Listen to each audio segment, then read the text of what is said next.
Hello everybody, this is the grade 11 theory unit 4A, and today's topic is diatonic triads in major and in minor keys. So again, as usual, I'm going to be going through the learning guide, reading through the descriptions of the different concepts, and then I'll be illustrating any of the examples on the board in front of us. So what are diatonic triads? So each tonality has a group of triads that are constructed from the pitches of the major or the minor scale of the key. And we call these diatonic triads.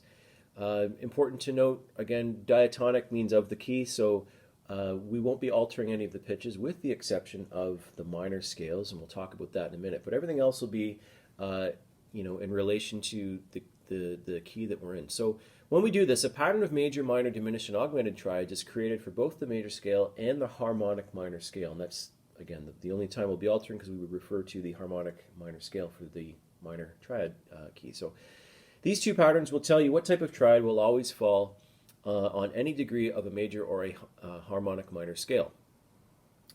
So an important thing to note that from this point forward, all triads are going to be named in relation to their diatonic position in the scale using Roman numerals and inversions. So we're not going to be referring to the triads today as, A minor or D diminished or anything like that. We're going to be referring to these triads based on Roman numerals, because that is what we're going to be using from this point forward, and it's going to develop, again, more consistency with identifying all of these different things. So Roman numerals. We use uppercase Roman numerals to show major and augmented triads, and you can see in your guide 1, 2, 3, 4, 5, 6, 7, depending on, right? So just to give you an idea what the Roman numerals look like, in case some of you aren't familiar with Roman numerals, we don't have to worry about, X or L or anything like that, or C for 100. We don't have to worry about those. We don't get that far. We only get up to 7. And then you can see in lowercase naming minor and diminished triads, right, 1 through 7 as well, and that's what lowercase Roman numerals look like. Something to point out real quick, we're not going to be using some of those. You won't see like a uppercase Roman numeral number 7, for example. It doesn't exist for what we're looking at today, but just to show you what the pattern looks like. So the major scale pattern. So we're familiar with the major scale, I would think, at this point. We're going to stay in C major for our first example. We're going to look at all of the triads that exist in the key of C major. On the board, you can see I've drawn a scale for C major. Again, we're not worrying about time signatures and things like that. Just whole notes just for illustrative simplicity.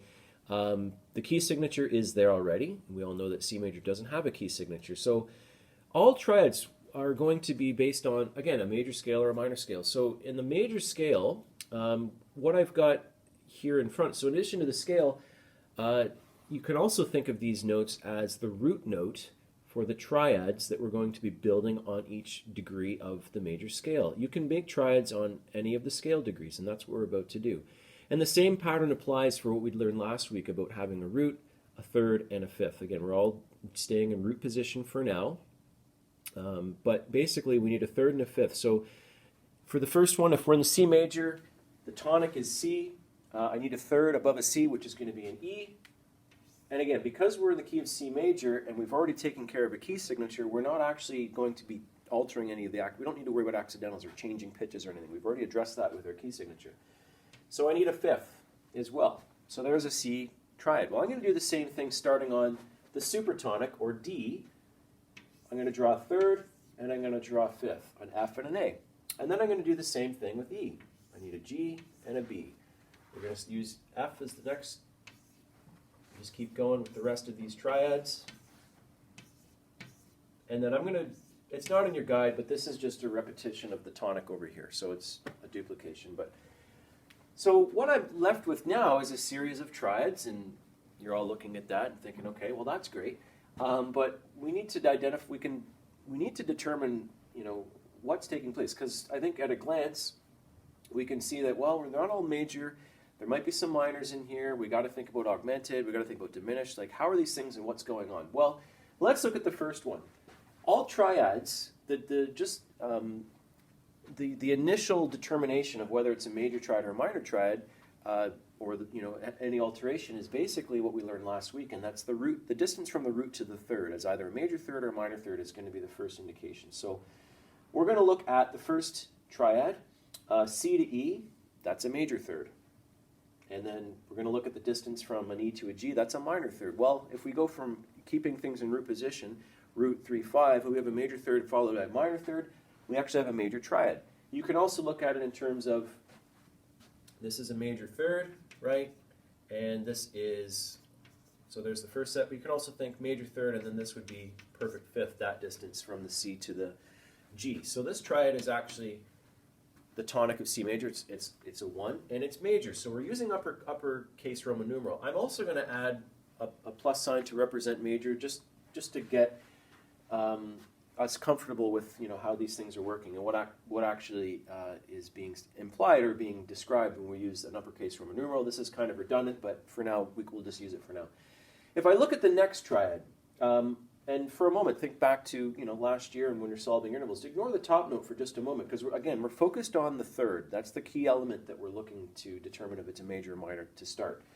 The distance from a D to an F natural is a minor third. And if you're thinking, well, how, remembering from last year, ignore the fact that we're in C major for a moment. Just treat this like an interval question. What's a D to an F? Assume you're in D major, 2 sharps in the key signature, Father Charles, should be an F sharp. It's not. If it was, that'd be a major third, but it's not. It's a minor third. And then again, this reflects the key signature of C major.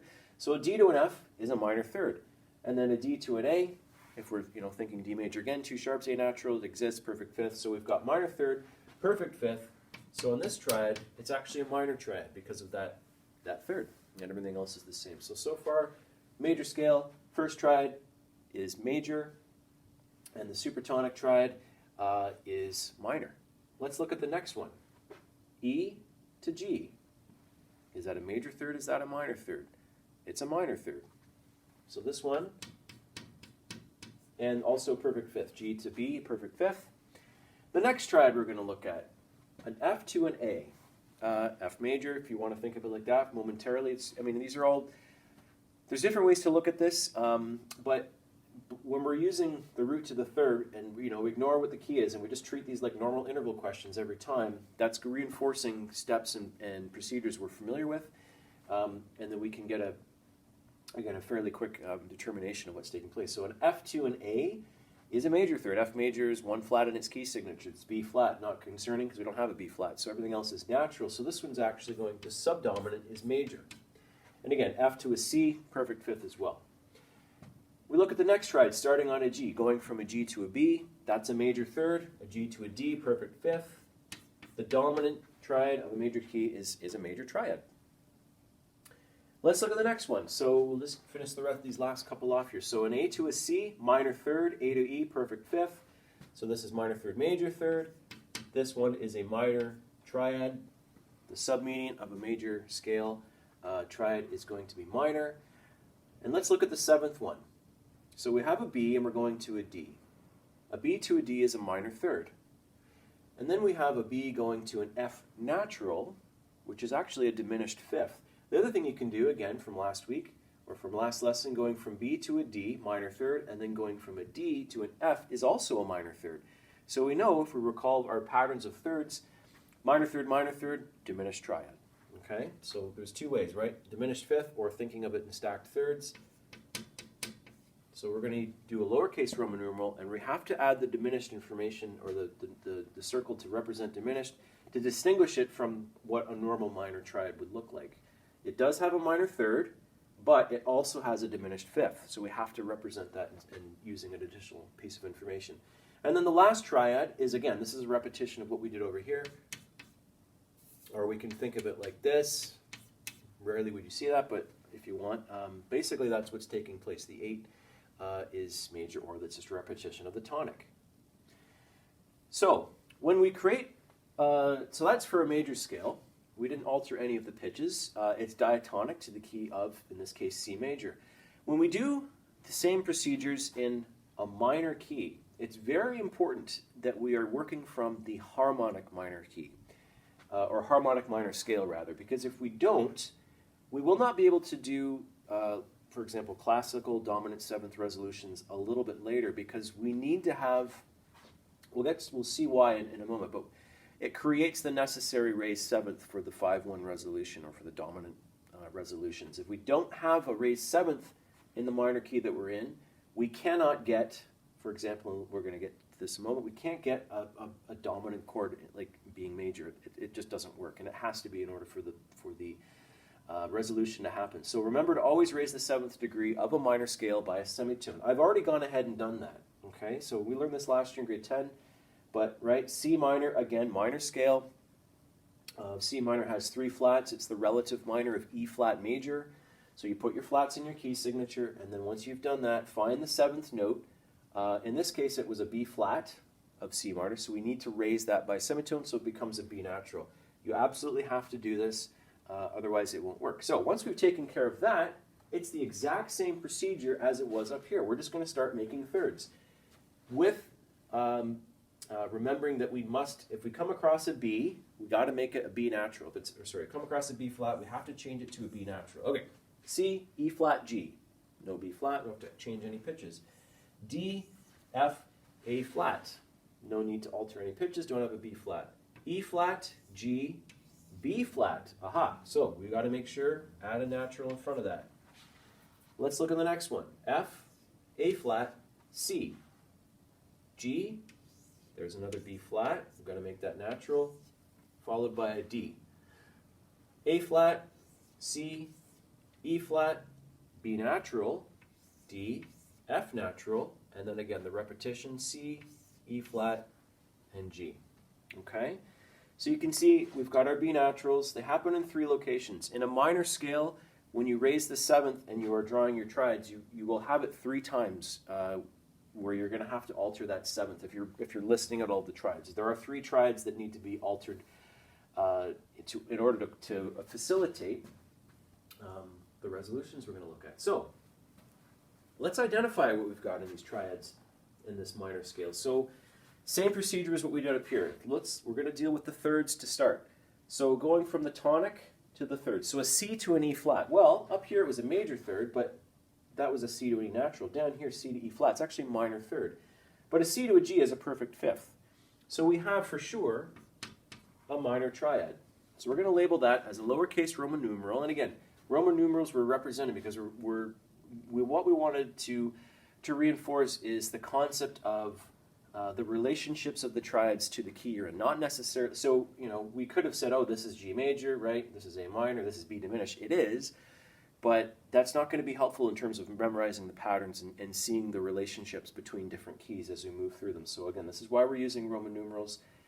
You will always have, you know, a submedian triad represented with a lowercase Roman numeral 6 across the board, regardless of the key that you're in. It will always look like that as opposed to putting a letter on and associating it that way. Okay, so we've taken care of the tonic. Let's look at the supertonic. So we have a D to an F and then an A flat. So a D to an F, that's a minor third. An F to an A flat, that's also a minor third. This one's actually a diminished triad with minor third. Very different than what we had up here in the major triad as the supertonic. Looking at the next one, we've got an E flat to a G, that's a major third, and then we have a G to a B natural, that's also a major third. So this one's very interesting, this going from the 2 to the 3. It goes from diminished, and then it goes to augmented. So we got to use capital Roman numeral 3, followed by, maybe should have spaced these out a little bit, but that's the 3 chord. The 4, F to an A flat, minor third, A flat to C, major third. So we've got, in this case, a minor subdominant triad in the key of C minor. And then we go to, here's the dominant, and this is why we had to raise that 7th, because we need this major third, which is what we've done, and we have that now. Because this triad must be major, like you can see here in a major key. We're going to look at these in a moment, but both scales share the same dominant triad being major. If we look at the next one, A flat to a C, major third, C to E flat, that's a minor third. So now we're back into dealing with major triad. And then we go to the next one, we've got B natural to D natural, that's a minor third. And then we've got a D natural to an F natural, that's also a minor third. So this one has a diminished 7th degree, and then again, the repetition at the end here of the time, won't worry about that one, but that's basically it. So you can see when we compare the two, major scales, minor scales, the diminished triad, as the 7th degree is consistent, as is the dominant triad. Everything else is different, but basically, between those two keys, there will be two triads that, in the same positions, there's consistencies there. So then in your guide, it's basically going through how to write a diatonic harmony in a key, or writing triad as a diatonic harmony in the key. And this one's just going through, giving some examples of writing out different types of triads in major keys. I'm going to erase this. You guys can go back in the video if you need to see it again. But we'll just do one or two of these, and then we'll look at the chart, and then we'll be done. Okay. So I'm going to follow with the next example that's in your learning guide. So we're still treble clef. That's fine for now. We're going into the key of B flat major, and the triad you're being asked to draw is the subdominant in first inversion. Remember, the 6 represents first inversion. So we need our key signature for B flat major. So I've gone ahead and drawn in the key signature, but if we'll do another example in a second. But with this one, right, 2 pieces of information. This is the key, this is the triad, plus any inversions you have to think about. So B flat major, step 1, draw the key signature for B flat major. Or if it was any major or minor triad, if you've been told what the key is, go ahead and put the key in, because that's going to save yourself some work and having to worry about accidentals afterwards. The second thing you need to look at is, are there any inversions to the triad? Again, I'm not going to be drawing a B flat major triad. I'm actually going to be drawing the triad that corresponds to the scale degree that I've been given. So B flat, C, D, E flat. So I'm going to be drawing an E flat triad, the 4 chord. So then my notes are going to be E flat, G, B flat. Those are the 3 notes, right? And I can go ahead, and this would be in root position, E flat, G, and B flat. Root, 3rd, and 5th. And then I look at the inversion information that I've been given. This is telling me to put this triad in first inversion, which means the simplest thing for this to do, if we're given first inversion, it's a root displacement. So this note goes up an octave. If this was second inversion, the 5th will come down an octave. That's the simplest way to look at these. So we're going to do a root displacement. I know the root's going up, so my orientation is now going to be 3, 5, root. So the 3rd is going to be a G. The 5 is a B flat. The root is E flat, up the octave. And so then I'm left with my 4 chord, subdominant triad, and that's going to be, in this case, it's an E flat triad in first inversion for the key of B flat. Okay? We can do another example. Just seeing if there's any here that we want to pull from. Well, let's just make one up. Why not? Okay. Let's do E minor. And for E minor, let's just do the dominant. Okay. So again, 2 pieces of information that we've been given. The first one is, hey, we've got the key signature that we need to use for this one is E minor. Remember, this one is going to be the relative minor of G majors. So E minor has 1 sharp in its key signature. And then we need to look at what's the dominant note, or what's the 5th degree of E minor. So let's go through those. E, F sharp, G, A, B. The other thing we need to remember, as a quick aside, is that the 7th note of E minor, that D, has to become a D sharp in order to have the motion that we were required. So E, F sharp, G, A, B. It's in root position, so I'm going to have a B, I'm going to have a D, and I'm going to have an F sharp. So right away, we know that this needs to be a major 3rd, because again, we're dealing with the dominant triad, and dominant triads in a major key or minor key are always having a major 3rd in order for them to work. But right away, you can see if we just simply write out the notes in relation to the key signature that we're in a minor key, this is the issue that we're left with, because B to a D is a minor 3rd. This must be a major 3rd. So this also happens to be, here is the 7th note of E minor. It's D. So again, what do we need to do with the 7th note? We must raise it by a semitone. So this isn't in the key signature here, but we're working with the harmonic minor scale. So this is actually going to, again, be raised by a semitone. So now we have the notes that we need. And we can just simply put those in. we're done. Okay, so that's an example of doing this triad. If this happened to be, again, a second inversion, I would have taken that F sharp and I would have started with F sharp here and then drawn the other three notes just as they were, and that's it. So that's all it is with inversions and moving those triads around. So knowing how triad fits into different keys is a chart that we're going to, I'll just read through this one really quickly, but basically it takes the diatonic patterns for the major scales and for the minor scales, and it groups them in by triad type. So in a major's triads, it exists in 5 places. It's the 1, 4, 5 of a major. It's the 5 or 6 of a minor. An augmented triad only exists in a minor key, and that's the 3rd degree. In a minor triads, they can exist in 5 places, 2, 3, or 6 of a major scale, or the 1 or the 4 tonic subdominant of a harmonic minor scale. And diminished triads only exist in 3 places, major scale as the 7 chord, or as the leading note, and then in the harmonic minor scale as the 2 or the 7 as well. So with that information, we can determine all of the keys that can be found in all of the diatonic triads degrees that a triad can be found in a major and a minor key, and using the harmonic minor. So in this example, we were asked the given triad's G. How many locations do you find a G triad? And you have to go through those and list all of the spots that those are located. So I'm going to go through as our last example here. I'm going to pick one of these from the guide, and we'll fill in this chart as we go. This is a longer lesson, I know, but there's a little bit more content than the last 2 we've had. So I didn't need that much stuff, but I did anyways. Okay, so sure, treble clef, why not? All right, let's pick. Let's see. Let's do the last one, I guess. Why not? So D. And by the way, these triads, they don't contain key signatures. You probably noticed that. But we can still, using our methods from previous lessons, we can still determine what's going on. Every single example has 5 blanks below it.